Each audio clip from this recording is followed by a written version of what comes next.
အောင်မြင်မှုဆိုတာလေတညာတဲ့နေ့ရောက်လာတဲ့အရာမျိုးလားဒါမှမဟုတ်နေတိုင်းလုပ်တဲ့တေးသေးလေးတွေကနေတဖြည်းဖြည်းဖြစ်လာတာလားဒီအကြောင်းလေးကိုဒီနေ့ကျွန်တော်တို့တူစဉ်းစားကြည့်ကြရအောင်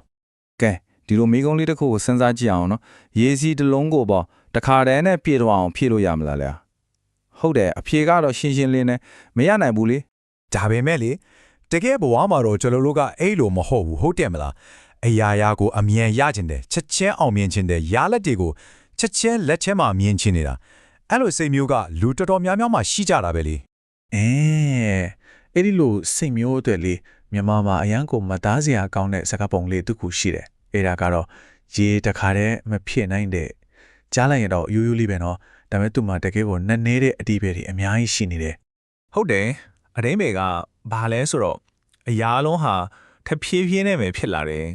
ဆိုတဲ့အချက်ပါပဲကြီးမားအောင်မြင်မှုတွေကြီးကျယ်တဲ့အရာတွေဆိုတာဘယ်တော့မှချက်ချင်းကြီးဖြောင်းဆိုပြီးဖြစ်လာတာမျိုးမဟုတ်ဘူးလေ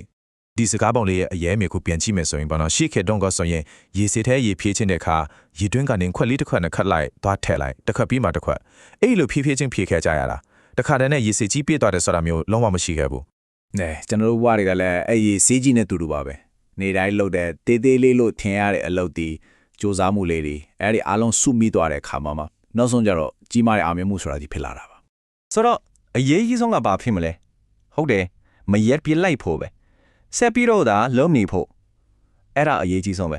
ဇွဲရှိနဲ့ရှေ့ကိုတလန်းချင်းတွားနေဖို့ကပဲတကယ်ကိုအဓိကတော့ချက်ဖြစ်နေတာပါ ဒါကြောင့်လေနောက်ဆုံးအနေနဲ့ကိုဒီမေကုန်းလေးပြန်မေးကြည့်ကြရအောင်ဒီနေ့တော့ကိုယ့်ရဲ့ဘဝဆိုရဲ့ရေစီးတဲကိုရေတစ်ခွက်လောက်ဖြည့်ပြီးပြီလား